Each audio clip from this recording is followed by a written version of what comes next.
దేవునికి, పరమేశ్వరుడైన దేవునికి, ఆకాశ మహాకాశములు పట్టజాలనటువంటి మనందరికీ తండ్రి అయిన దేవునికి, ఆయన ప్రియ కుమారుడు, ఈ లోక రక్షకుడు, మనందరికీ ప్రభువైన క్రీస్తు యేసు అతి పరిశుద్ధమైన నామములో వేవేల స్తుతులు స్తోత్రములు సమర్పిస్తూ ఉన్నాను. క్రీస్తు కృపను బట్టి, ఆయన శిలువలో చేసిన బలియాగాన్ని బట్టి, పాపములో జీవించుచున్న మనల్ని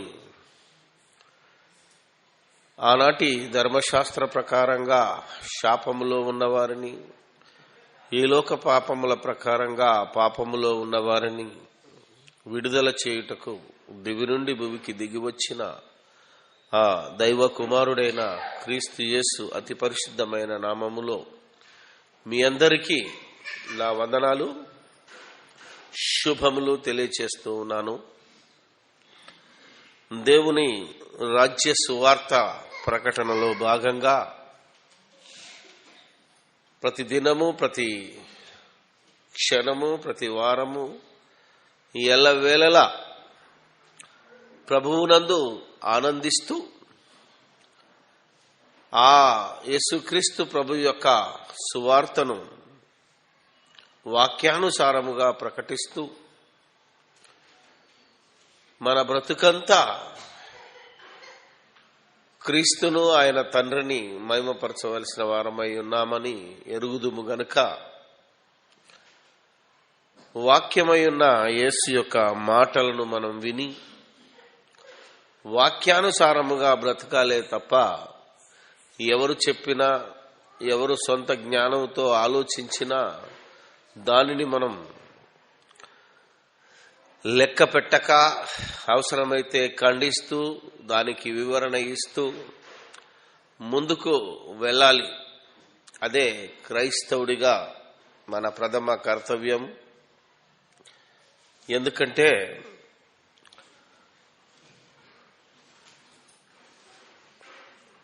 యూదా రాసిన పత్రిక, యూదా రాసిన పత్రిక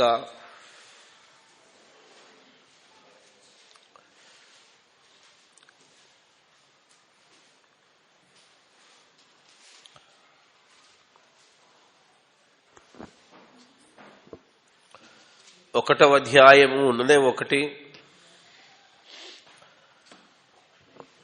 2, 3 వచనాలను మనం ఆలోచిద్దాం. ఈ యూదా స్వయాన యేసుక్రీస్తుకు సహోదరుడు, యేసుక్రీస్తు యొక్క తమ్ముళ్లలో ఒకడు యాకోబు, ఆ తర్వాత యూదా కూడా యేసుక్రీస్తుకు స్వయాన తమ్ముళ్ళు. ముందు మారలేదు, కానీ యేసుక్రీస్తు మరణించి సమాధి చేయబడి తిరిగి లేచిన తర్వాత, లేపబడిన తర్వాత మరి యాకోబు, యూదాలు కూడా పేతురు, యోహానులతో కలిసి మరి సువార్తలో పాలిభాగస్తులై వారి పత్రికలను రాశారు. యూదా రాసిన పత్రిక 1వ వచనము, 2వ వచనము, 3వ వచనం చదివితే, యేసుక్రీస్తు దాసుడును యాకోబు సహోదరుడునైన యూదా తండ్రి అయిన దేవుని యందు ప్రేమింపబడి యేసుక్రీస్తునందు భద్రము చేయబడి పిలువబడిన వారికి శుభమని చెప్పి వ్రాయునది.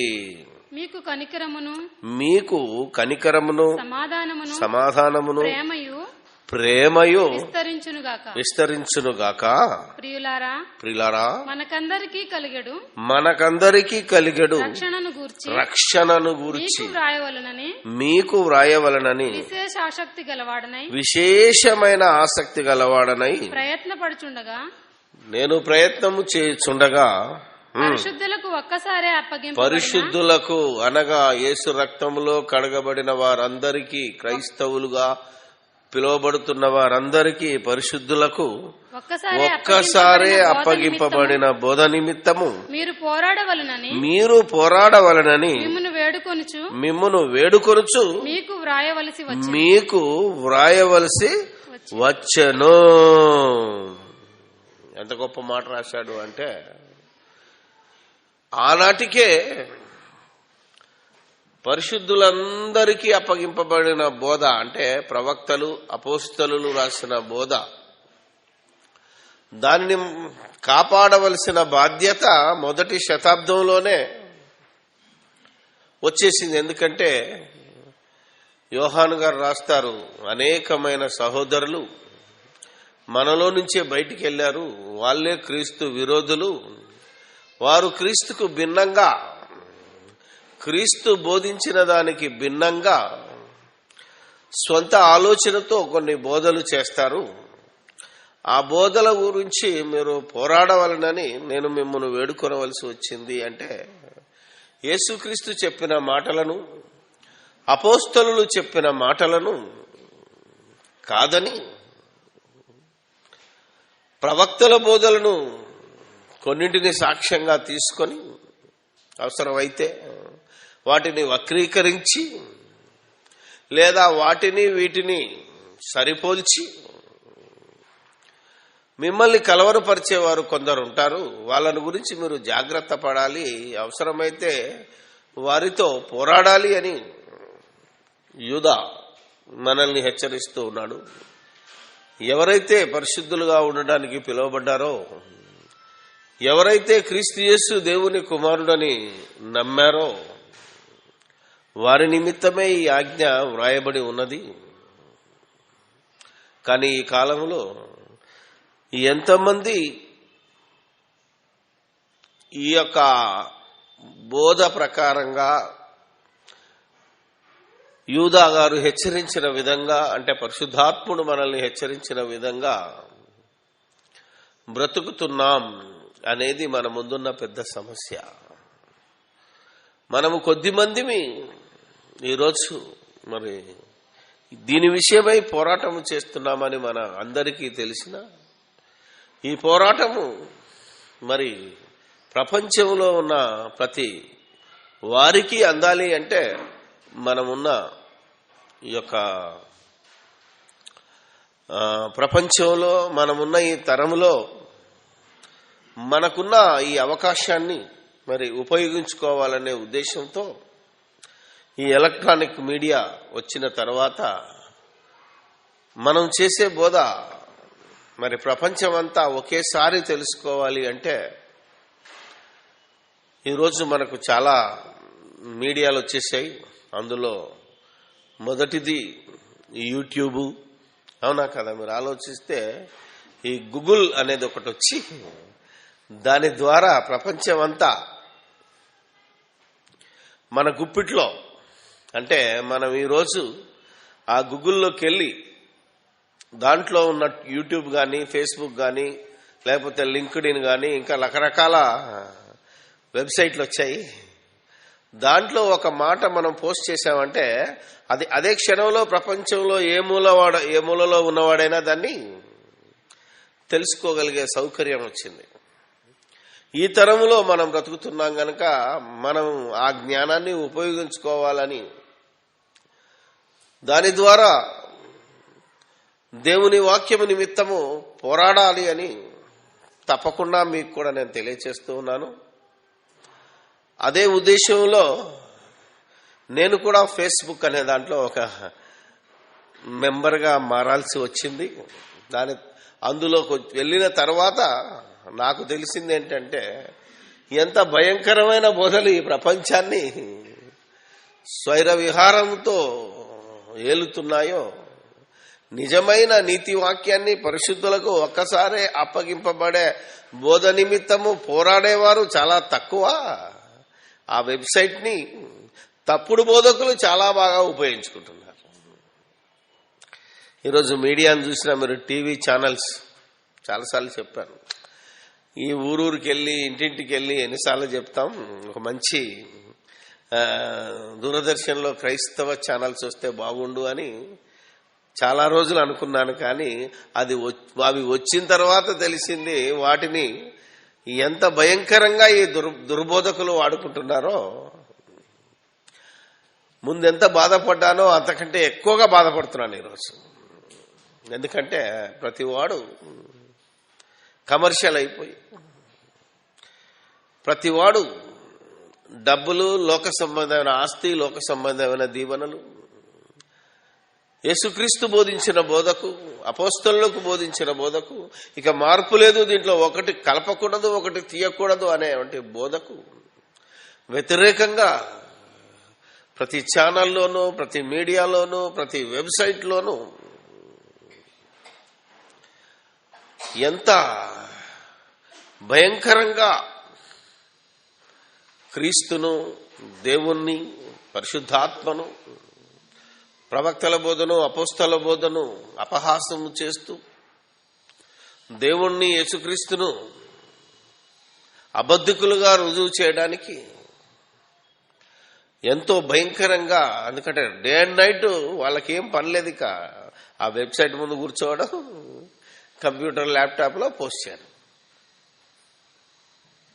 కాబట్టి ఈ భక్తుడు ఆ తరంలో ఉన్నవారిని, ఈ తరంలో ఉన్నవారిని ఎలా ఎందుకు హెచ్చరిస్తున్నాడో మీరు కూడా ఈ హెచ్చరికలన్నింటినీ జాగ్రత్తగా పాటించి మన రక్షణను మనం కాపాడుకొని కనీసం మనకు తెలిసిన వారిని అయినా ఈ రక్షణలో ఉంచడానికి ప్రయత్నం చేయాలి. సో ఇంతకీ ఎవరితో పోరాడమంటున్నాడు చెప్పండి? పరిశుద్ధులకు అప్పగింపబడిన ఈ బోధను కలిపి చెరిపే వాళ్ళు ఉన్నారు. ఏలయనగా కొందరు రహస్యముగా. చూశారా ఎక్కడికి వచ్చారు వీళ్ళంతా? మనలో నుండి బయలుదేరిన వారే. పౌలు అంటాడు కొరింథీయులకు రాస్తూ, వాళ్ళు ఎవరనుకుంటున్నారు? బయట వాళ్ళు కాదు వీళ్ళు. ఈరోజు మన తరంలో మనం అనుకుంటున్నాం చాలా మంది క్రైస్తవానికి విరోధులు, బీజేపీ వాళ్ళు, బజరంగ్ దళంలో, లేకపోతే తాలిబాన్లో అనుకుంటున్నాం, కానీ వాళ్ళు కాదు. ఎవరైతే క్రీస్తును అవహేళన చేస్తున్నారో వాళ్ళు కేవలము క్రైస్తవులు మాత్రమే ఈ రోజుల్లో. ఆ రోజుల్లో యేసును అవమానించిన వారు, అవహేళన చేసిన వారు, వాక్యాలను అపార్థం చేసుకున్న వారు యూదులైతే, యేసు ఏ స్వకీయుల యుద్ధకు వచ్చాడో ఆ స్వకీయులే ఆయనను అపహాస్యము చేశారు. ఎందరిని రక్షించాలని యేసుక్రీస్తు బలియాగము చేశాడో వాళ్లే ఈరోజు ఆయనను అపహాసము వారి బోధల ద్వారా.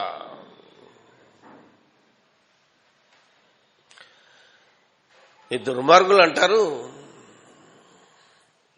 మధ్యలోనే ఒకడు ఫేస్బుక్లో యేసే మార్గం అనొక పేరుతో అకౌంట్ ఓపెన్ చేశాడు. అబ్బా ఇది చాలా బాగున్నట్టుంది అని నేను క్లిక్ చేశాను, అంతే. అందులో చూస్తే ఏమున్నది?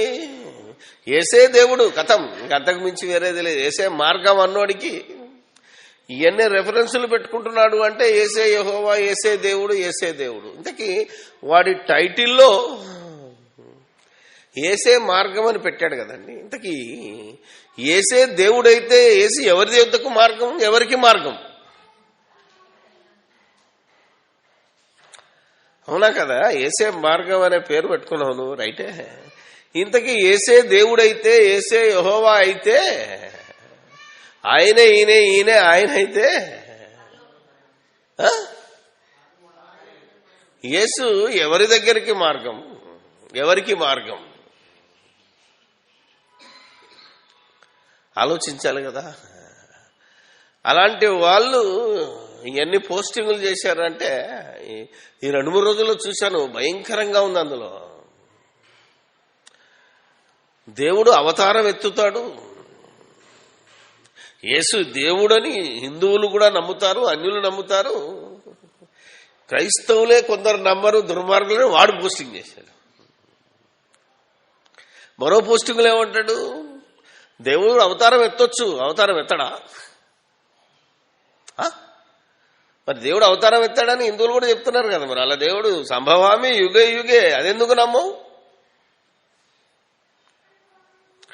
కరెక్టే కదా. దేవుడే యేసుక్రీస్తుగా అవతారం ఎత్తాడంటే మరి దేవుడే ఒకసారి రాముడుగా, ఒకసారి కృష్ణుడిగా, మరొకసారి మరొకడుగా 33 కోట్లు లేదా 3 కోట్లు ఎన్నో అవతారాలు ఎత్తాడు. అదెందుకు నమ్మవు?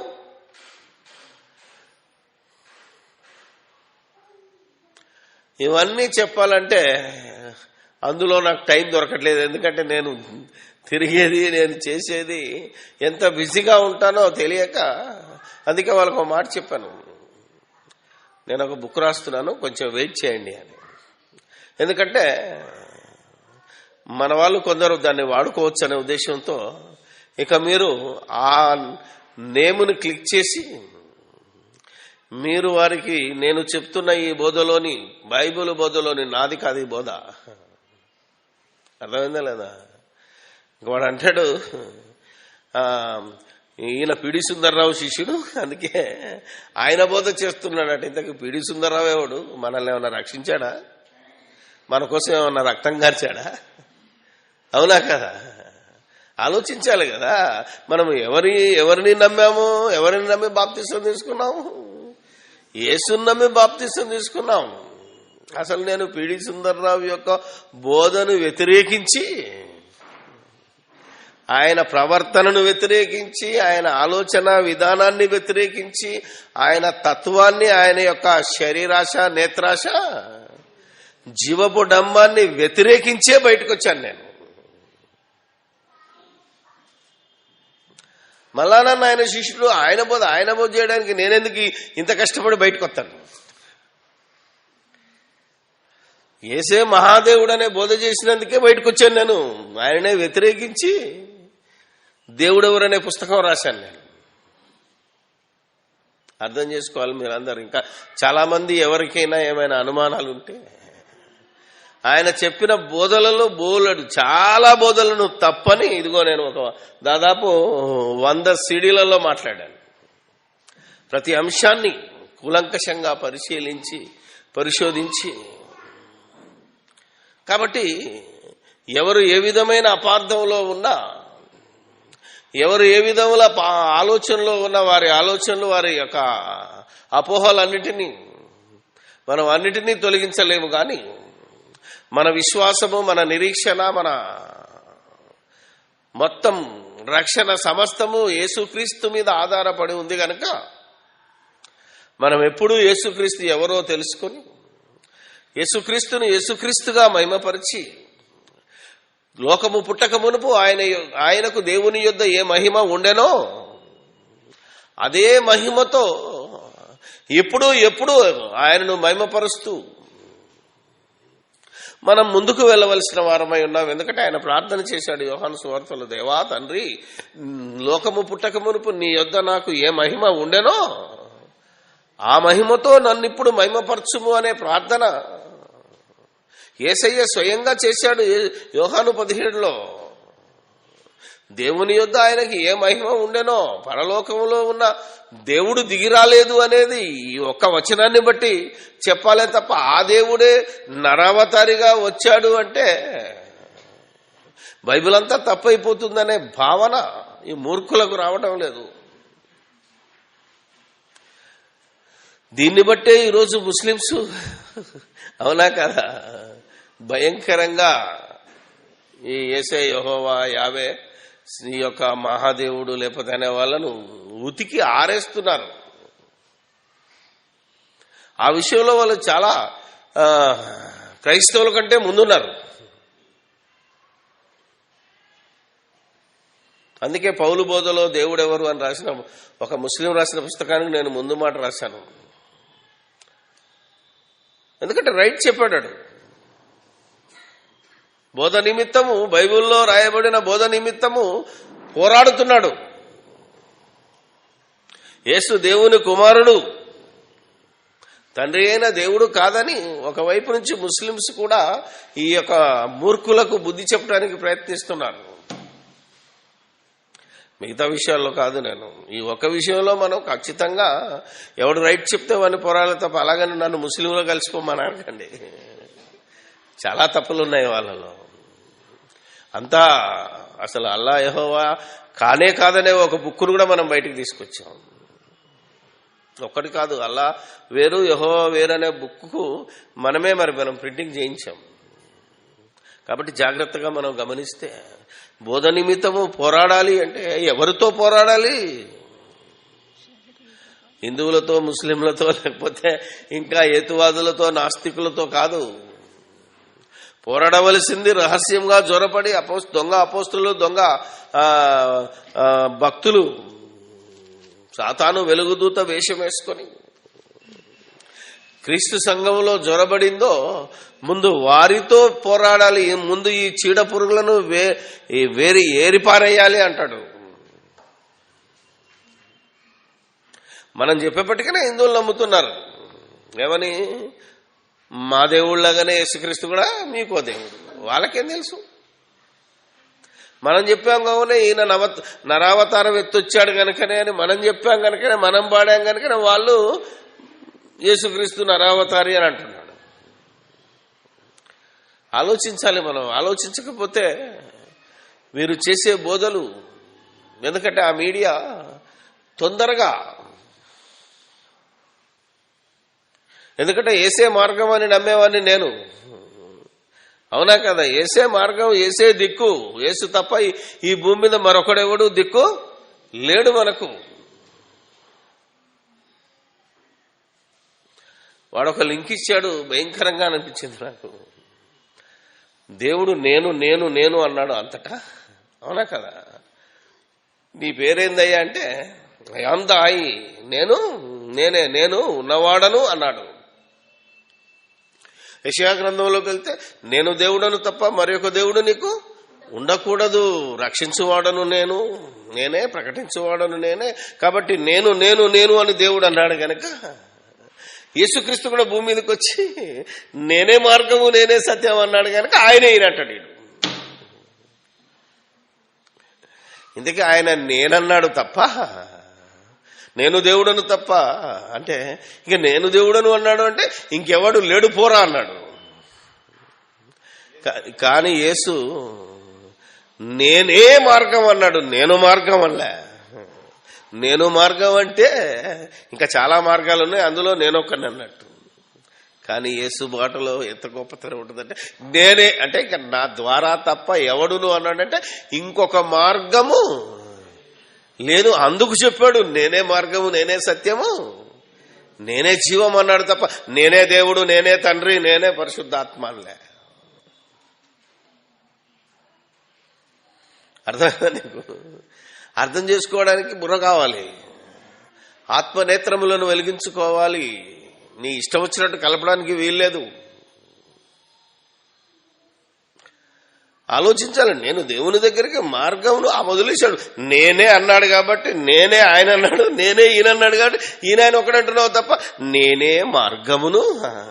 తర్వాత చదువుతున్నాడు దేవుడు, నేనే సత్యమును, నేనే జీవమును, నా ద్వారా తప్ప ఎవడును అంటే తండ్రి వేరు ఉన్నాడు రా బాబు అని ఎంత మొత్తుకున్నా నేనే తండ్రిని అన్నాడని ఈడంటాడు. అంటే కలుపుతున్నాడు. చూసావా?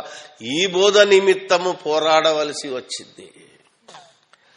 ఈ బోధ నిమిత్తము మీరు పోరాడండి అని యూదా చెబుతున్నాడు ఇక్కడ. ఇంకా అపోస్తల కార్యంలో ఒక మాట చాలాసార్లు చదువుకున్నాం. నేను చిన్నప్పుడు ఇది చెప్పినప్పుడు వేరే వాళ్ళందరితో మనం బయటికి రావాలి, ఈ అన్యులతో, ఈ విగ్రహారాధికులతో, అవునా కదా? బయటికి రావాలి, మనం వేరైపోవాలి అనేది చాలా మంది చెప్పడం చూశాను చిన్నప్పుడు బోధకులు. ఇప్పటికీ అదే బోధలో ఉన్నారేమో, కానీ ఇప్పుడు చదివితే నాకు అర్థమైంది. 2వ అధ్యాయము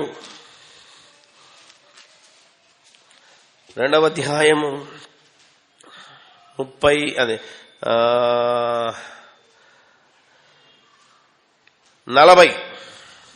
40 వచనం చదవండి. ఇంకను అనేక విధములైన మాటలతో సాక్ష్యమిచ్చి, ఇంకను అనేక విధములైన మాటలతో సాక్ష్యం చెప్పి మీరు మూర్ఖులకు ఈ తరము వారికి వేరై, మూర్ఖులకు ఈ తరము వారికి వేరై రక్షణ పొందుడని వారిని హెచ్చరించెను. ఇంతకీ మూర్ఖులెవరు? మూర్ఖులకు ఈ తరం వారెవరు?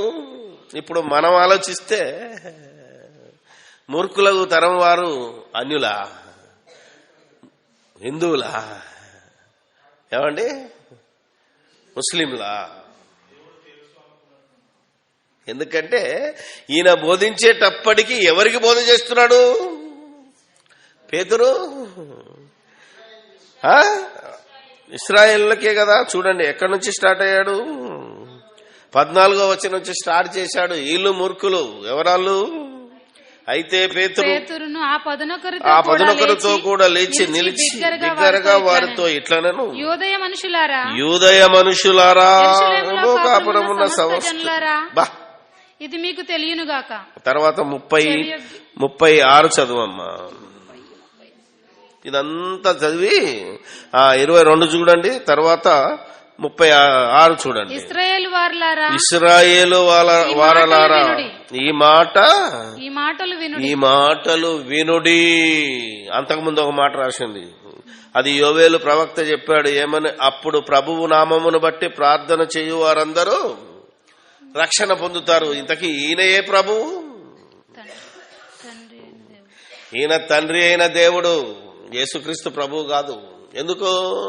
అప్పుడు యేసుక్రీస్తు మధ్యవర్తిగా లేడు గనక వాళ్ళు యెహోవాకే ప్రార్థన చేయాలి. మీరు ఆదికాండంలో చూసిన యెహోవా నామమున ప్రార్థన ప్రారంభమైంది. బలిపీఠము కట్టి యెహోవాను వేడుకునే వాళ్ళు, తండ్రి, అదే పరలోకమందున్న మా తండ్రి అని పెట్టి, నీ నామము పరిశుద్ధపరచబడునుగాక అని చెప్పి, రాజ్యము, బలము, మహిమ నిరంతరము నీవై ఉన్నావు తండ్రి అన్నాడే తప్ప ఈ ప్రార్థన యేసునామములో అడుగుతున్నాము తండ్రి అని లేదు. ఆ ప్రార్థన అది యోవేలు ఇశ్రాయేలులకు గురించి చేయమన్న ప్రార్థన. కానీ ఈరోజు క్రైస్తవులు చేయవలసిన ప్రార్థన ఏంటిది? యెహోవా నామమున కాదు, యెహోవా అని మొదలుపెట్టి, తండ్రి అని మొదలుపెట్టి, యేసుక్రీస్తు నామమున ఈ ప్రార్థన మీకు సమర్పిస్తున్నాము తండ్రి. వారికిచ్చిన లేఖనము, వారికిచ్చిన ఆజ్ఞ వేరు, మనకిచ్చిన ఆజ్ఞ వేరు. మనమైతే యేసు ప్రభువు నామములో ప్రార్థన చేయాలి. ఇశ్రాయేలీయులైతే తండ్రి అయిన దేవుడు ప్రభు ప్రార్థన చేయాలి. ఈరోజు ఈ మూర్ఖులకు ఆ తరం వారి నుండే వచ్చిన ఈ యూదులు, యావే, యాషువా, మెస్సయ్యనో లేకపోతే శనివారమో ఏదో రకంగా కొట్టుకు చచ్చిపోతున్న వీళ్లకు ఒకసారి యేసుక్రీస్తును కొందరు ప్రశ్నిస్తారు. నువ్వెవడివో చెప్పయ్యా అన్న సంగతి అర్థం కాలేదు. ఓకే, మనం ముందు ఈ వచనం చదువుదాం. చదివిన తర్వాత నేను దాంట్లోకి వెళ్తాను. ఇంకా అది అద్భుతంగా ఉంటది. 36 చదవండి. మీరు సిలువ వేసిన యేసునే దేవుడు ప్రభువుగాను క్రీస్తుగాను నియమించెను. ఇది ఇశ్రాయేలు వంశమంతయు రూఢిగా ఇశ్రాయేలు వంశం ఎంతమంది? 12 గోత్రాలలో ఉన్న మూర్ఖులందరూ తెలుసుకోవాలి. అర్థమైందా లేదా? ఆలోచిస్తే అర్థమైంది. దేవదూషణ చేస్తున్నారు అని యేసునెందుకు తిట్టారనుకున్నాడు. ఈడు నేనే తండ్రినని చెప్పుకుంటున్నాడనే అనుమానంతోనే యేసే యెహోవా అంటున్నాడు, ఇది దేవదూషణ, అందుకే నిన్ను రాళ్లతో కొడుతున్నాము. ఒరే పిచ్చోడా, యేసే యెహోవా కాదురా. ఆ యేసును దేవుడు లేపాడు. అందుకే రాశాడు, మీరు సిలువ వేసిన ఈ యేసునే దేవుడు ప్రభువుగాను. దేవుడు ఇక్కడ యేసు వేరు, లేపినోడు వేరు, లేపబడినోడు వేరు. ఈ తేడా చదవాలి. ప్రభువుగాను క్రీస్తుగాను నియమించెను. ఈయన నియమింపబడ్డవాడు, నియమించినవాడు దేవుడు. నియమింపబడ్డవాడు, నియమించినవాడు దేవుడు. ఇవన్నీ చెప్పేసరికి వాళ్ళు తమ హృదయంలో నొచ్చుకొని, వారు ఈ మాట విని హృదయంలో నొచ్చుకొని, సహోదరులారా చేతుమని పేతురును కడప అపోస్తలును అడగగా పేతురు మీరు మారు మనసు పొంది పాప క్షమాపణ నిమిత్తము ప్రతివాడు యేసుక్రీస్తు నామమున బాప్తిసం పొందుడి, అప్పుడు మీరు పరిశుద్ధాత్మను వరము పొందుదురు. ఈ వాగ్దానము చూసావా, మీకును మీ పిల్లలకును దూరస్తులకందరికి అనగా ప్రభువైన మన దేవుడు, చూసావా, ప్రభువైన మన దేవుడు అంటే ఆయన తండ్రి. అందుకే దాన్ని బోల్డ్ గా ఇచ్చి ప్రభువైన మన దేవుడు, ఈయన ప్రభువైన యేసుక్రీస్తు, ప్రభువైన మన దేవుడు తన యొద్దకు పిలిచిన వారికందరికి చెందునని వారితో చెప్పాను. ప్రభువైన మన దేవుడు తన యొద్దకు పిలిచాడు. ఎవరి ద్వారా? యేసుక్రీస్తు ద్వారా పిలిచాడు. ఇది మైండ్ లో పెట్టుకోవాలా. తన యొద్దకు పిలిచాడంటే దేవుడే వచ్చి దాదా అనలే.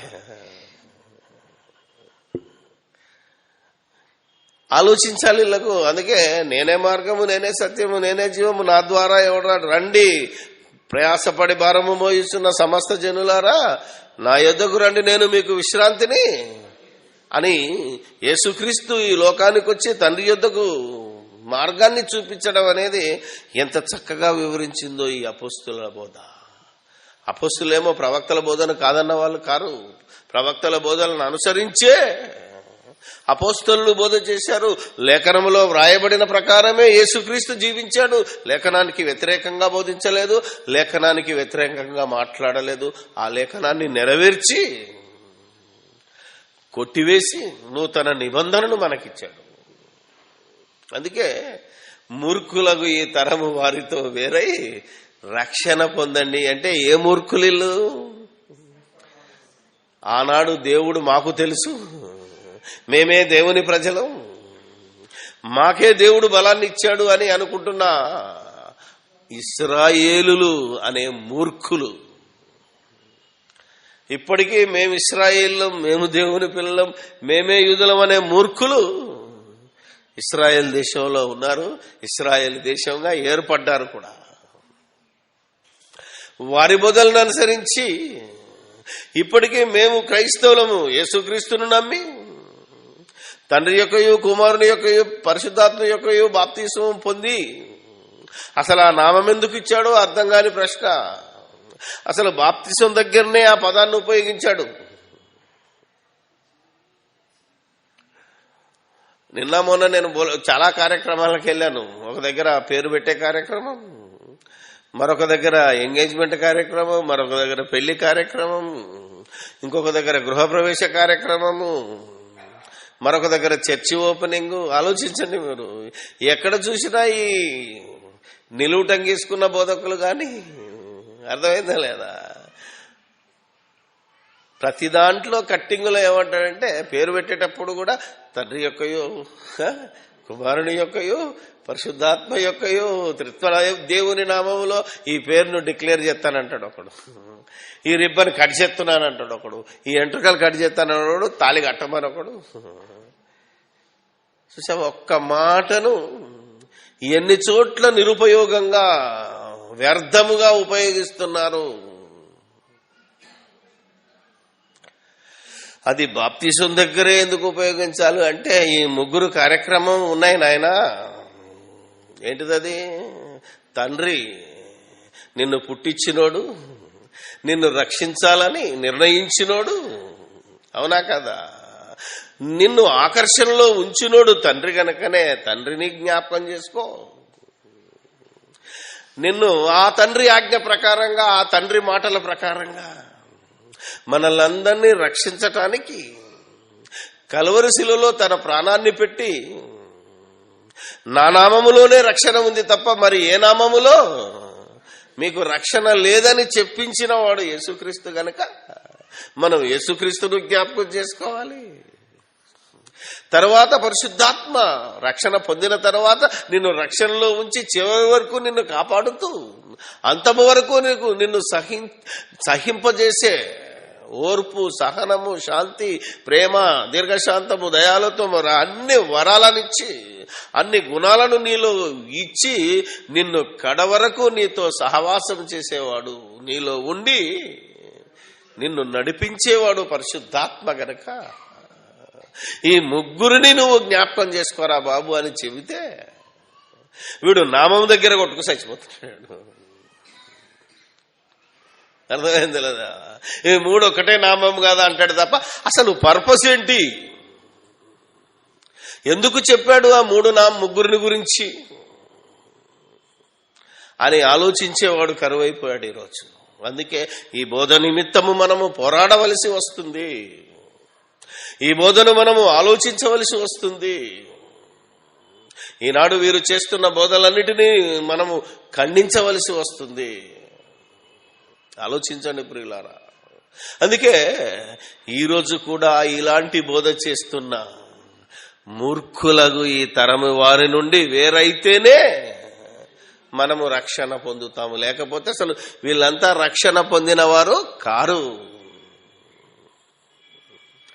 యేసు ఎవరో దేవుడెవరో వివరంగా తెలుసుకున్నవాడే రక్షణ పొందినవాడు. అది తెలుసుకుని బాప్తిసం తీసుకున్నవాడే రక్షణ పొందినవాడు తప్ప యేసే యెహోవా, యెహోవాయే పరిశుద్ధాత్మ, ముగ్గురు ఒక్కడే అని ఎవడైతే అంటాడో వాడు ఇంకా రక్షణ పొందలేదు, అలా రక్షింపబడిన వాడు కాడు అనే వివరణ మనం అర్థం చేసుకుంటే తప్ప మనకు దిక్కు లేదు. ఇది కాదు, దీనికి ఇంకో 10 రెఫరెన్స్లు తీసుకో అంటే ఇవి తప్ప అంటే బైబిల్ 2 నాలుకలతో మాట్లాడుతుందా? దేవుడు అవునంటే అవును, కాదంటే అయితే ఒక దగ్గర అవునంటున్నాడు, ఒక దగ్గరకు వచ్చి కాదంటున్నాడా? 2 నాలుకలతో మాట్లాడా? పరిశుద్ధాత్మ వీళ్ళందరి చేత మాట్లాడి అపోస్తులతో వేరు ప్రవక్తలతో వేరు మాట్లాడిచ్చాడా? లేకపోతే మీరు అనుకుంటున్నారు ప్రవక్తలు మాట్లాడింది యేసు అపోస్తులు మాట్లాడింది ఒకటి చేయాలని యేసే యెహోవా అంటున్నారా? వాళ్ళు చేసిన బోధను అర్థం చేసుకోవాలి, వారు చెప్పిన మాటలను అర్థం చేసుకోవాలి. ఇప్పుడు ఒక సంగతిని చెప్తాను మీకు. యేసుక్రీస్తు ప్రభువు ఆయన బ్రతికున్నప్పుడు ఈరోజు చాలా మందికి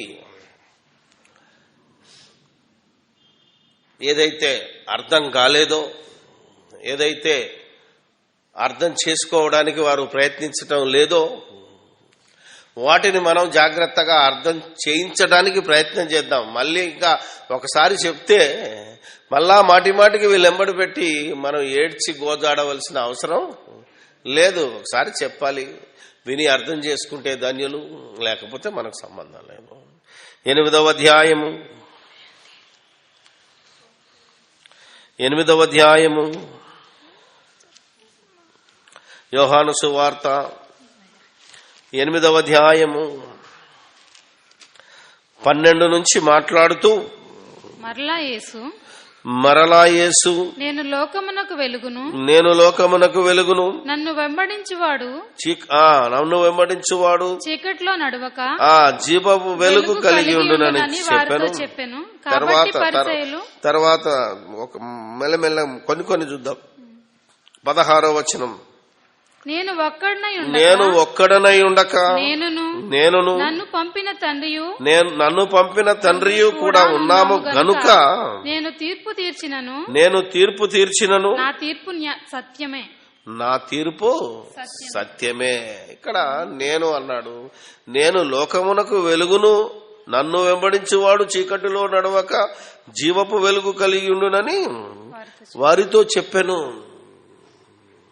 ఆలోచిద్దాం.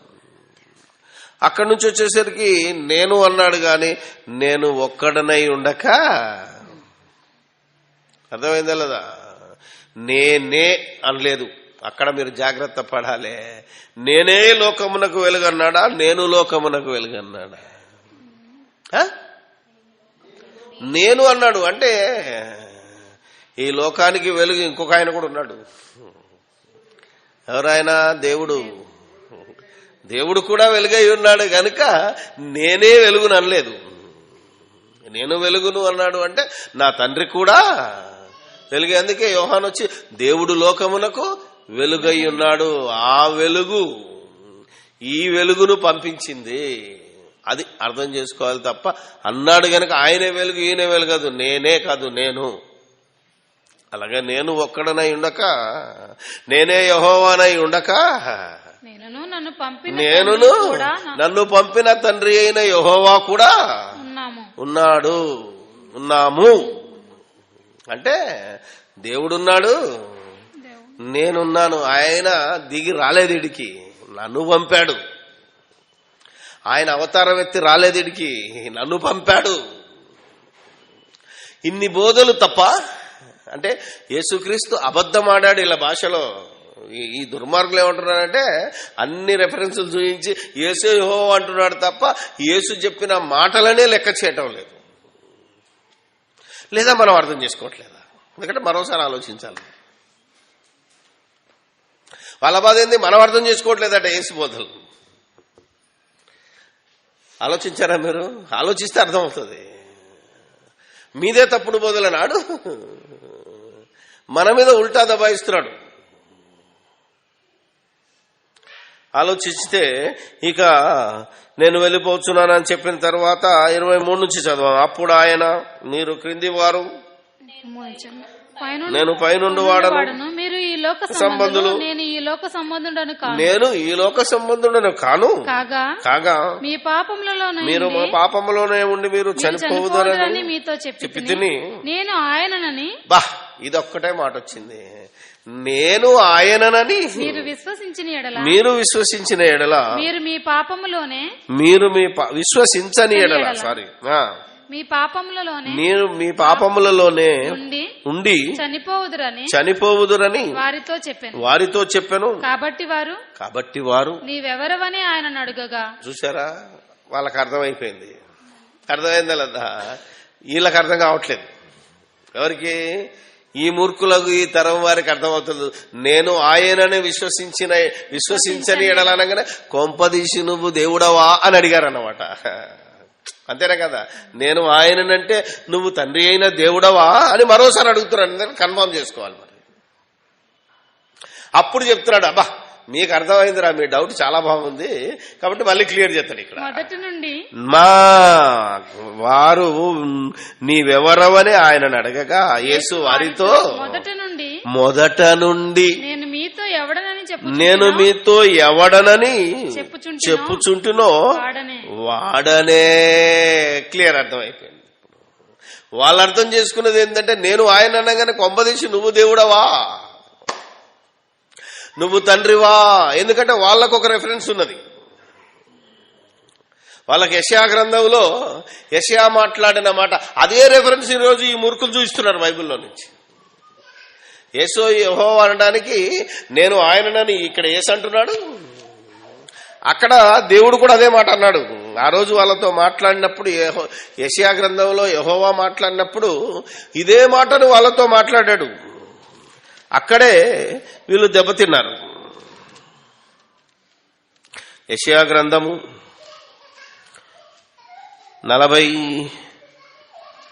మొత్తం 42, 43, 44 అంతా ఎంత బాగుంటుందంటే 43 అనుకుంటా, 42, 43వ అధ్యాయము. మీరు తెలుసుకొని 43:10 మీరు తెలుసుకొని నన్ను నమ్మి నేనే ఆయననని గ్రహించునట్లు మీరును నేను ఏర్పరచుకొనిన నా సేవకుడును నాకు సాక్షులు నాకు ముందుగా ఏ దేవుడును నిర్మింపబడలేదు, నా తరువాత ఏ దేవుడును ఉండడు. నేను నేనే యెహోవాను, నేను తప్ప వేరొక రక్షకుడు లేడు. ప్రకటించిన వాడను నేనే, రక్షించిన వాడను నేనే, దాని గ్రహించు వాడను నేనే. ఏ అన్య దేవతయు మీలో ఉండలేదు. నేనే దేవుడను మీరే నాకు సాక్షులు ఇదే యెహోవా వాక్కు ఈ దినము మొదలుకొని నేనే ఆయనను నా చేతిలో నుండి విడిపించగలవాడెవడు లేడు. నేను కార్యము చేయగా త్రిప్పివాడెవడు. ఇశ్రాయేలు పరిశుద్ధ దేవుడును మీ సేవకుడునైనా యెహోవా ఇలాగు సెలవిస్తున్నాడు. ఇంకా కిందికి వెళ్తే అన్నీ ఉంటాయి. అబ్బా, వీళ్లకు ఈ వచనం గుర్తుకొచ్చింది. ఇప్పుడు వీళ్ళకు కూడా ఇదే వచనం గుర్తుకొస్తుంది, మూర్ఖులకు తరం వారికి. అర్థమైందా లేదా? ఇంతకీ ఇక్కడ యెహోవా ఎవరితో మాట్లాడుతున్నాడు ఆలోచించాలి మనం. ఎవరి గురించి చెప్తున్నాడు? యేసుని గురించి చెప్తున్నాడా? అసలు యేసు ఎవరో, యేసు ఇంకా రాలేదు భూమి మీదకి, అవునా కాదా? ఆయనను ఇప్పుడే ఎందుకు విశ్వసించాలి? అందుకే 43వ అధ్యాయం 1 నుంచి చదివితే, అయితే యాకోబు నిన్ను సృజించిన వాడగు యెహోవా, ఇశ్రాయేలు నిన్ను నిర్మించిన వాడగు ఇలాగు సెలవిచ్చుచున్నాడు అని, నిన్ను నేను విమోచించి ఉన్నానని చెప్పి మీద చెప్తున్నాడు. భయపడము, నేను తేడు ఎన్నను, తూర్పు నుండి నీ సంతానం తెస్తాను, బూదిగంతం నుండి నా కుమార్తెలను రప్పిస్తాను, కర్నేలు నుంచి రప్పిస్తాను, అందరినీ రప్పిస్తాను. పూర్వకాలం నందు జరిగిన వాటిని ఎవరు మీకు వినిపించుదురు? తాము నిర్దోషులమని తీర్పు పొందకున్నట్లు తమ సాక్షులను తేవలను, లేదా విని సత్యమే అని తెలుసుకోవలను. మీరు తెలుసుకొని, అంటే మీ పితరులైన ఇశ్రాయేలులను కాపాడింది ఎవడో, అంత ప్రాంతముల నుంచి నడిపించిన వాడెవడో, మిమ్మల్ని అందరినీ ఇశ్రాయేలు దాస్యము నుంచి విడిపించిన వాడెవడో, ఎర్ర సముద్రమును పాయలు చేసిన వాడెవడో, అర్థమైందా లేదా? మేఘస్తంభముగా ఉండి కాపాడిన వాడెవడో, అగ్నిస్తంభముగా ఉండి కాపాడిన వాడెవడో, అద్భుతాలు చేసిన వాడెవడో, ఆయననే నేను. ఎందుకంటే వారు ప్రారంభించినప్పటి నుంచి, మోషే ప్రారంభించినప్పటి నుంచి ఇశ్రాయేలుకు వచ్చేసరికి బోలెడు తరాలు గడిచిపోయినాయి. దాదాపు 700 సంవత్సరాలు 800 సంవత్సరాలు గడిచిపోయినాయి. వాటన్నిటినీ మర్చిపోయి యెషయా కాలంలో ఇశ్రాయేలీయులు తమ ఇష్టం వచ్చినట్టు బ్రతుకుతూ ఉన్నప్పుడు, ఇశ్రాయేలీయులు యెహోవాను మర్చిపోయి అన్య దేవతలతో, అన్యులతో సంపర్కము జరిగించుచు వాళ్ళతో సమావేశాలు గడుపుతూ యెహోవాను విశ్వసించినప్పుడు, ఇప్పుడు చెబుతున్నాడు, నా గురించి మీరు తెలుసుకోవాలి అంటే మీరు నా సేవకుడే నాకు సాక్షులు. ఆ సేవకుడు యేసుక్రీస్తు అని యేసుక్రీస్తుని గురించి వ్రాయబడి ఉన్నది. కానీ మీరంటే ఇశ్రాయేలులు, నా సేవకుడు అంటే మరొకసారి మీరు గుర్తుంచుకుంటే, మోషే ఇల్లంతటిలో నమ్మకమైన వాడు నా సేవకుడు, నా పరిచారకుడు. మోషే సాక్ష్యం ఇస్తున్నాడు, నేనెవడనో, నేనే, అవునా కదా? నేనెవరో చూసిన మీరందరూ కూడా సాక్షులు. కాబట్టి నేను ఆ యెహోవాను, నేను రాబోయే యేసుక్రీస్తునని చెప్పలేదు ఇక్కడ. అర్థమైందా లేదా? రాబోయేవాడు కాదు, గడిచిన కాలమంతా మిమ్మల్ని కాపాడిన వాడను, ఇప్పుడు కూడా మిమ్మల్ని విమోచించేవాడను నేనే. వాళ్ళని ఎలా విమోచించాడు? యేసుక్రీస్తును పంపి ధర్మశాస్త్రం యొక్క శాపము నుండి వారిని విడుదల చేయించిన వాడు దేవుడు. అరే యేసుక్రీస్తు కదా, ఎస్, యేసుక్రీస్తే విమోచించిన, యేసుక్రీస్తే రక్షించిన, అసలు రక్షణ ఇచ్చింది, రక్షణ ప్రణాళిక ఇచ్చింది. మనం ఒక కంపెనీలో పనిచేస్తున్నాం, అవునా కాదా? ఆలోచించాలి. నేను ఒక ప్రోడక్ట్ను డిజైన్ చేశాను, దాన్ని తయారు కూడా చేశాను. కానీ ఎవరి తరపున చేశాను, ఎవరు చేయమంటే చేశాను, ఎవరు జీతమిస్తే చేశాను? నా యజమాని, నా కంపెనీ ఓనర్ చెప్తే నేను ఈ పని చేశాను కాబట్టి మార్కెట్లో ఎవరు చేసిందని పేరు వస్తుంది? Company product. అర్థమైందా లేదో? అంటే మా మేనేజింగ్ డైరెక్టర్కు పేరు పోతుందే తప్ప మా ఎగ్జిక్యూటివ్ డైరెక్టర్కో మా జనరల్ మేనేజరో తయారు చేసినట్టే బయటికి తెలుస్తుంది తప్ప అసలు జనరల్ మేనేజర్ వచ్చి మిషన్ పట్టుకొని టూల్ ఎక్కిచ్చి బిట్ ఎక్కిచ్చి తిప్పుతాడా దాన్ని? ఇంత ఆలోచన లేని జనాంగము మూర్ఖ జనాంగం అని అందుకే అన్నాడు ఆ రోజు. ఇంత మూర్ఖత్వం ఈరోజు క్రైస్తవ్యంలో ఉండడమే అన్యాయం. యేసు రక్షించాడు, దేవుడు కూడా రక్షకుడే. కానీ యేసు ద్వారా రక్షించాడు గనక యేసు రక్షకుడే, దేవుడు రక్షకుడే. అలాగని ఇద్దరు ఒకటంటే కుదరదు. ఈ ఎంత బాధేస్తుంది అంటే వీళ్ళందరికీ చెప్పాలి అంటే ఈ బోధ విన్న మీరందరూ కూడా బయలుదేరాలి. ఇప్పుడు ఫేస్బుక్ అకౌంట్లో ఎంతమందికి ఉందో వీళ్ళందరూ ఈరోజు ఈ బోధ నిమిత్తము పోరాడి యూట్యూబ్ల ద్వారా కానీ ఎలాగైనా సరే, ఒక ముస్లింలు ఎలా క్రైస్తవం మీద దాడి చేస్తున్నారో, ఒక హిందువులు ఎలా యేసుక్రీస్తు మీద దాడి చేస్తున్నారో, వాళ్ళకున్న యూట్యూబ్లు ఛానళ్లు, వాటికున్న ఫేస్బుక్లు, ఎన్నైతే వెబ్సైట్లు ఉన్నాయో అన్నిటినీ ఉపయోగించుకొని తప్పుడు బోధకులు యేసుక్రీస్తు మీద దాడి చేస్తున్నారో, యేసుక్రీస్తు బోధను తప్పు చేయాలని, అపోస్తల బోధను తప్పు చేయాలని, ప్రవక్తల బోధను ఇశ్రాయేలుకు చెప్పిందే రైట్ చేయాలని, సర్వమానవాళిని రక్షించటానికి అపోస్తలుల బోధలో యేసు దేవుని కుమారుడని, యేసు దేవుని దగ్గరికి వెళ్లే మార్గమని, దేవుడు భూమి మీదకి దిగి రాలేదని, క్రీస్తు మాత్రమే శరీరధారి అయి వచ్చాడని, ఆయన దేవుడు అమరత్వము గలవాడని, దేవుడికి చావు పుట్టుకలు లేవని, యేసు మాత్రమే పుట్టినవాడు, చనిపోయినవాడు కూడా. ఎలా ఉందో చూసారా? అలాగని మనం ఏదో యేసును తక్కువ చేస్తున్నామా? నో, యేసుక్రీస్తున్న గొప్పతనం అది. బైబిల్ చెప్పింది చెప్పడమే యేసును మహిమపరచడం. బైబిల్లో ఉన్నదాన్ని బూస్ట్ చేసి చెప్తే డౌన్ అయిపోతాడు యేసుక్రీస్తు. నువ్వెవడు దానికి ఇంత బూస్టింగ్ చేయడానికి? ఉన్నది చెప్తే చాలు, అందులో ఉన్నది తెలియజేస్తే చాలు, ఆయనకున్న మహిమ ఆయనకు వచ్చేస్తుంది. అసలు యేసును దేవుడు తన కుమారుడుగా చెప్పుకోవడమే నీవు నా కుడి పార్శ్వమున కూర్చోనమని. ఒక మంచి మాట గుర్తుకొచ్చింది. వీళ్ళందరికీ తెలియని ప్రశ్న ఆ రోజు యేసేసాడు. యేసు దావీదు కుమారుడు అని ఎలా చెప్తున్నాడు అంటే అడుగుతుంటే మళ్ళా ప్రశ్నిస్తాడు ఆయన. ఏమని? అసలు దావీదేమన్నాడు? ఏమన్నాడు కీర్తనలో?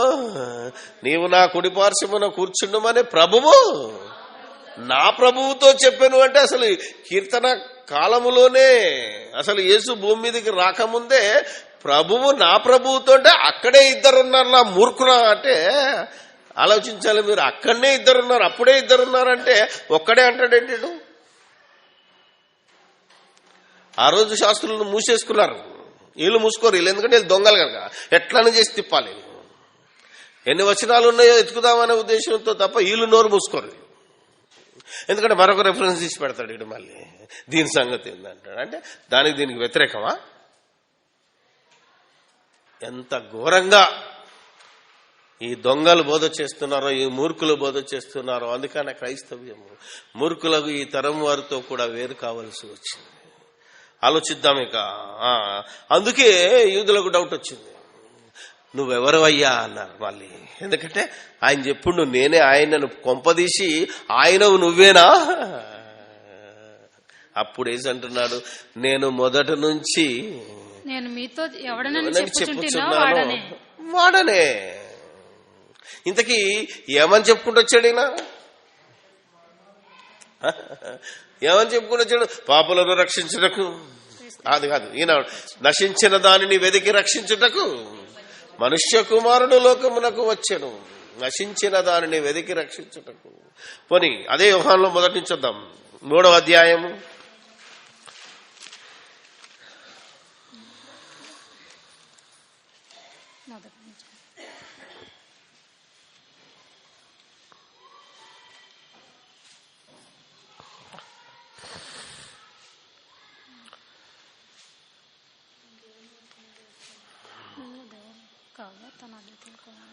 యోహాను సువార్త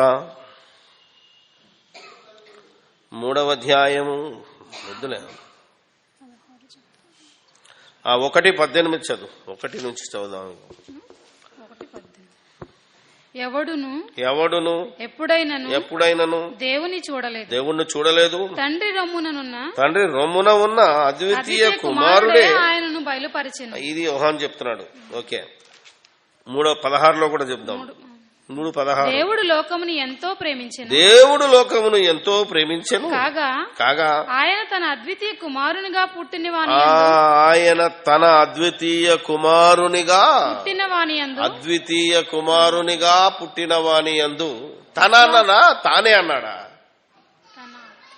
తన అద్వితీయ. చూసారా, బైబిల్, తెలుగు బైబిల్లో బ్యూటిఫుల్ గా ఉంటుందని అందుకే అంటాను నేను. చూసారా, ఆయన దేవుడు తన అద్వితీయ కుమారుడుగా, తానే అద్వితీయ కుమారుడు కాదు, తానే కుమారుడుగా రాలేదు, తన అద్వితీయ కుమారుడిగా పుట్టినవాని యందు విశ్వాసముంచు ప్రతివాడును నశింపక నిత్య జీవము పొందునట్లు ఆయనను అనుగ్రహించెను. ఓకే, 4వ అధ్యాయం 24వ వచనం. దేవుడు ఆత్మ గనుక 23 నుంచి చదవమ్మా. అయితే యథార్థముగా ఆరాధించువారు ఆత్మతోను సత్యముతోను తండ్రిని ఆరాధించు కాలము వచ్చుచున్నది, అది ఇప్పుడును వచ్చి ఉన్నది. తన్ను ఆరాధించువారు అట్టివారే కావాలని తండ్రి కోరుచున్నాడు. దేవుడు ఆత్మ గనుక ఆయనను ఆరాధించువారు ఆత్మతోను సత్యముతోను ఆరాధించవలను. అప్పుడు ఆ స్త్రీకి అర్థమైపోయింది, నిజంగా ఈయన మాత్రం దేవుడు కాదు. ఎందుకంటే దేవుణ్ణి ఆరాధించమంటున్నాడు, తండ్రిని ఆరాధించమంటున్నాడు, ప్రవక్తలందరూ ఏ రకమైతే చేశారో అదే చెప్తున్నాడు ఈయన అని చెప్పి అప్పుడు ఆ స్త్రీ ఆయనతో క్రీస్తు అనబడిన మెస్సియా వచ్చునని నేను ఎరుగుదును, మేము విన్నాం. ఆయన వచ్చినప్పుడు మాకు సమస్తమును తెలియజేయునని చెప్పగా యేసు నీతో మాట్లాడుచున్న నేనే ఆయనను. That is the thing. క్రీస్తు ఏమంటున్నాడు? నేనే ఆయనమ్మా. ఏదైతే మీరు ఎదురు చూస్తున్నారో, క్రీస్తు అనబడిన మెస్సియా వస్తాడని ఏదైతే ఎదురు చూస్తున్నారో నేనే ఆయనను. అంతేకాని దేవుడే దిగి వస్తాడని మీరు ఎదురు చూడలేదు. దేవుని కుమారుడు వస్తాడని మీకు చెప్పబడింది. ఇశ్రాయేలును నా ప్రజలను పరిపాలించువాడు మీలో నుంచి వస్తాడు అనేది ఏదైతే మీరు విన్నారో ఆయననే నేను దేవుడని కాదు, నేను తండ్రిని కాదు, మీరు ఎదురు చూస్తున్న వాడిని నేనే. ఇది వీళ్ళు బెటర్ పోస్ట్ లో. అర్థమైందా లేదా? ఈ వాక్యం వాళ్ళు మళ్ళీ అందులో పెట్టరు, ఎందుకంటే అర్థం కాని మూర్ఖులు. ఓకే, ఇప్పుడు నేనే ఆయనను ఇలా చెప్పుకుంటూ వచ్చి నేను పైనుండి వచ్చాను, నేను పైనుండి దిగొచ్చాను, దేవుడు నన్ను పంపాను, నన్ను పంపిన వాని చిత్తమునే నెరవేర్చుటకే నేను భూమి మీదకి వచ్చాను. చాలు 7వ అధ్యాయం 28 చదవమ్మా. కాగా యేసు దేవాలయంలో బోధించు మీరు నన్ను ఎరగదురు, నేను ఎక్కడి వాడినో ఎరుగుదురు, నా అంతటా నేనే రాలేదు, నన్ను పంపినవాడు సత్యవంతుడు, ఆయనను మీరు ఎరగరు, నేను ఆయన యుద్ధం నుండి వచ్చి తిని ఆయన నన్ను పంపెను గనుక నేను ఆయనను ఎరుగుదుననే. అప్పుడు వీళ్ళు రాళ్ళు తీసుకొని కొడుతున్నారు. ఇంకా చూసారా ఎంత గొప్ప మాట చెప్పాడు. నా అంతటా నేనే రాలేదు అంటే ఏమన్నట్టు? యెహోవానైనా ఆయనే దిగి రాలేదు. ఒకవేళ నా అంతటా నేనే దిగొచ్చాను ఒకప్పుడు తండ్రిని, ఇప్పుడు నేను దిగొచ్చాను భూమి మీదకి అవతారం ఎత్తి అని అనలే. ఏమన్నాడు? నా అంతటా నేను అస్సలు రాలేదు, నాకు ఆ పవరే లేదు. అర్థమైందా? నేను ఆయనను కాదు గనుక, ఆయన నన్ను పంపాడు గనుక నేను ఆయన ఎరుగుదును, ఆయన నన్ను ఎరుగుతాడు. మీరు కూడా కొందరు ఎరుగుతారు కానీ మీకు అర్థం కావట్లేదు. చూసారా, ఈరోజు ఈ మూర్ఖులకు అర్థం కావట్లేదు. ఇప్పుడు యేసు చెప్పిన మాట తప్పన్నమాట. అంతే కదా, వీళ్ళ లెక్క ప్రకారంగా యేసే యెహోవా అయితే, తండ్రి కుమారుడు పరిశుద్ధాత్మే ఒక్కడైతే మరి యేసు ఎందుకు చెప్పాడంటే యేసు అబద్ధికుడా? మాయ చేశాడా? మనకు మరుగు చేశాడా? మోసం చేశాడా మనల్ని? నో, యేసు ఎప్పుడు మోసం చేయడు. అందుకనే మొదటి నుంచి ఇప్పుడు రండి 8వ అధ్యాయము.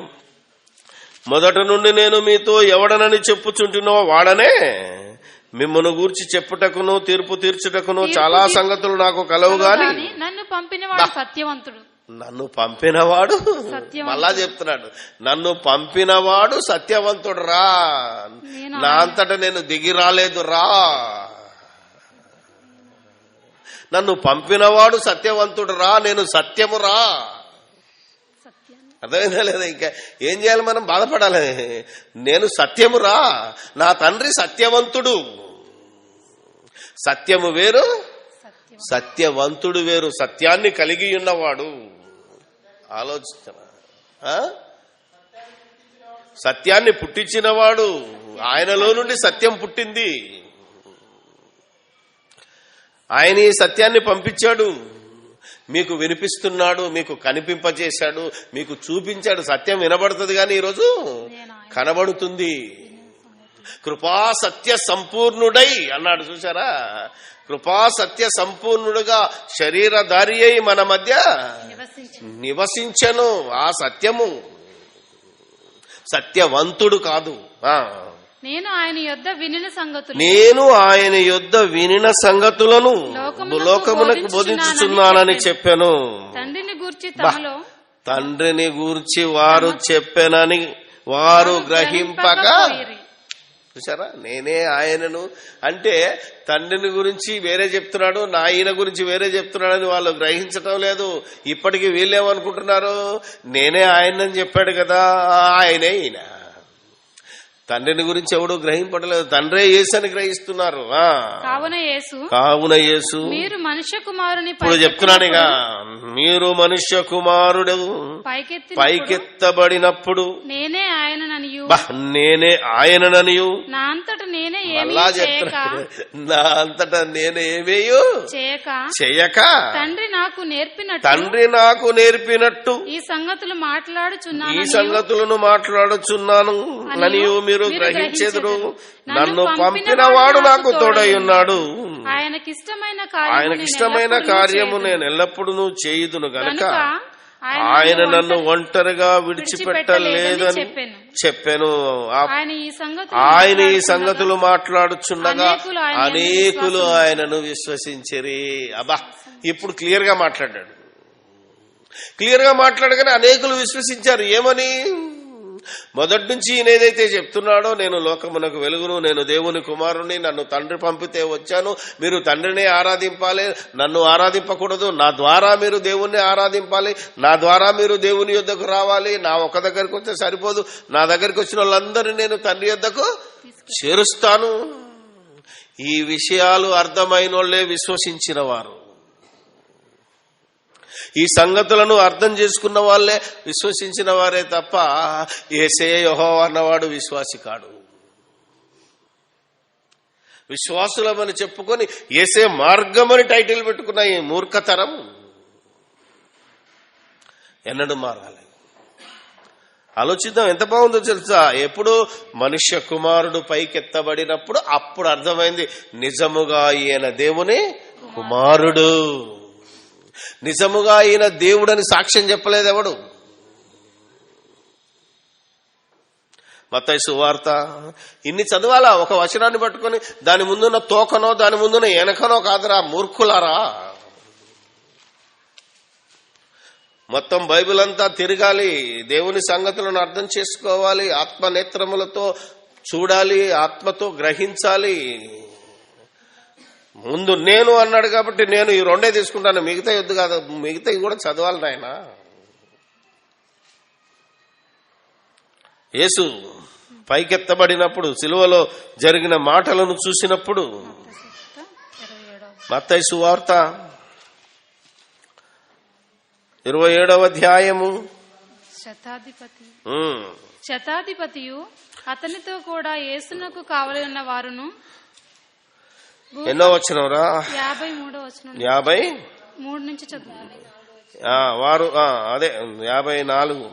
శతాధిపతియు అతనితో కూడా యేసునకు కావలి ఉన్న వారును భూకంపములను జరిగిన కార్యములన్నిటిని చూచి మిక్కిలి భయపడిరి. నిజముగా ఈయన దేవుని కుమారుడని చెప్పుకొనిరి. నేను మనుష్య కుమారుడు ఎప్పుడైతే సిలువలో చనిపోతాడో అప్పుడు తెలుస్తుంది నా సంగతి. అప్పుడు నిజంగా ఆయనతో ఉన్నవారు, ఆయన మొదటి నుంచి చెప్పింది ఇదే. ఈ మూర్ఖులు నమ్మలేదు. వాళ్ళేమో యెహోవా అనుకున్నారు, దేవుడు అనుకొని దేవదూషణ చేస్తున్నాడు అనుకునే సంపేశారాళ్ళు. కానీ నిజంగా ఆయన చెప్పింది రైటు అని అప్పుడు నమ్మి, ఆ తర్వాత మనకు విషయాలన్నీ మనకు తెలుసు కనుక ఈ విధంగా యేసే నేను యెహోవాను అని ఎక్కడ చెప్పలేదు. నేను రక్షకుడనని చెప్పాడు, నేను మార్గమని చెప్పాడు, నేను సత్యమని చెప్పాడు. నేను కాదు, నేనే కూడా అన్నాడు.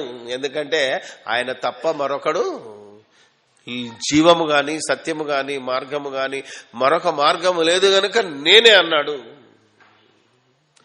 ఇలా ప్రతిదానిని వివరించి సత్యవాక్యమును సరిగా విభజించి సమస్తాన్ని ఏమంటది అవలోకనము అనగా సమస్తాన్ని గ్రహించి అవగాహన చేసుకొని, తెలుగు కొంచెం చేసుకొని వాక్యంలో ఉన్నదానిని ప్రకటించి యేసు దేవుని కుమారుడని సర్వలోకములో ఉన్నవారందరి చేత నమ్మించినవాడు, నమ్మించగలిగేవాడు, బోధ చేసేవాడే నిజమైన క్రైస్తవుడు, నిజమైన విశ్వాసి. లేకపోతే మీరింకనూ పాపములోనే ఉండి చనిపోదురు. మీరు రక్షణ లేనివారుగానే రక్షణ పొందామని అనుకుంటున్న వారే తప్ప మీకు రక్షణ లేదనేది దేవుని వాక్యమును బట్టి మూర్ఖులకు ఈ తరము వారు తెలుసుకొని దాంట్లో నుంచి బయటకు వచ్చి రక్షణ పొందిన వారు ఆనందించవలనని ప్రభువైన యేసుక్రీస్తు పేరట మిమ్మల్ని అందరినీ కోరుతూ హెచ్చరిస్తూ సెలవు తీసుకుంటున్నాను. ప్రార్థన చేసుకుందాం. పరిశుద్ధుడా, ప్రేమ నమ్మకం కలిగిన మా ప్రియ పరలోకపు తండ్రి, సర్వోన్నతుడా, సర్వశక్తిమంతుడా, సకల ఆశీర్వాదాలకు కారణభూతుడా, మమ్మలందరినీ కన్న దేవుడా, మీకు స్తోత్రాలు చెల్లిస్తూ ఉన్నాం. ఇదిగో మీ మహిమ గల సువార్తను, మీ దగ్గర ఏ మహిమతో పరలోకములో ఉన్నాడో అదే యేసుక్రీస్తు ఆ మహిమను కోల్పోయి వదిలిపెట్టి భూమి మీదకొచ్చి మామూలు మానవుడిగా బ్రతికి తిరిగి ఆ మహిమను కోరుకున్నాడు. ఇప్పుడు ఆ మహిమతో మీరాయనను మా ద్వారా మహిమపరుస్తున్నారని మేము విశ్వసిస్తూ, అనేకులు కూడా లోకము పుట్టక మునుపు యేసుకు మీ యొద్ద ఏ మహిమ ఉండెనో ఆ మహిమను తిరిగి ఆయనకు ఆపాదించగలుగునట్లు, దేవా, యేసుక్రీస్తు మీ కుమారుడని, ఆయన మా పాపముల నిమిత్తము శరీరమును ధరించుకొని భూమి మీదికొచ్చి మరణించి సమాధి చేయబడి మీరు లేపగా లేఖనముల ప్రకారంగా లేచిన వాడని ఎవరైతే హృదయమందు విశ్వసిస్తారో వారే రక్షింపబడతారని మీరు సెలవిచ్చిన రీతిగా మేము నమ్ముతున్నాం. కానీ మూర్ఖులకు మా తరములో అనేకులు ఉన్నారు. వారును ఇలాగున విశ్వసించినట్లు మరొకసారి మీరు అవకాశం ఇచ్చారు. ఇది విన్న వారందరూ విని మోసపోకుండా, మరొక రెఫరెన్స్ల కోసం వెతుక్కోకుండా, మరొక దాన్ని నాయన అపార్థము చేసుకొని వారి వారి పాపములోనే మునిగిపోకుండా మరొకసారి లేఖనాన్ని చదివి పరిశీలించి పరిశోధించి జాగ్రత్తగా వారి విశ్వాసాన్ని కాపాడుకునే భాగ్యము మా సోదరులైన అందరికీ, ఎవరైతే మరి తప్పుడు మార్గంలో ఉన్నారో వాళ్ళందరికీ నీ కృపా, నీ కాపుదల మరొకసారి అవకాశం ఇమ్మని, మనుషులంగా బలహీనులంగా దేవా మేము కోరుతున్నాము. నీ వాక్యమైతే ఒకసారి విశ్వాసంలోనికి వచ్చి వెలుగొంది ఆ మార్గాన్ని తప్పిపోయిన వారిని ఎవరు కాపాడలేరని మీ వాక్యం చెప్పిన మా తోటి సోదరులు గనక మేము ప్రార్థన చేస్తున్నాం. అలాగే ఇది విన్న మాతో ఉన్న అనేక మంది సోదరులు తప్పిపోకుండా దేవా, వారిని నిత్యము నీ వెలుగులో నడిపించగలుగునట్లు సహాయము దయచేయమని సమస్తము మీకే స్తుతి స్తోత్రాలు చెల్లిస్తూ మా ప్రభువైన యేసుక్రీస్తు పేరట ఈ ప్రార్థన మీకు సమర్పిస్తున్నాము మా పరమ తండ్రి.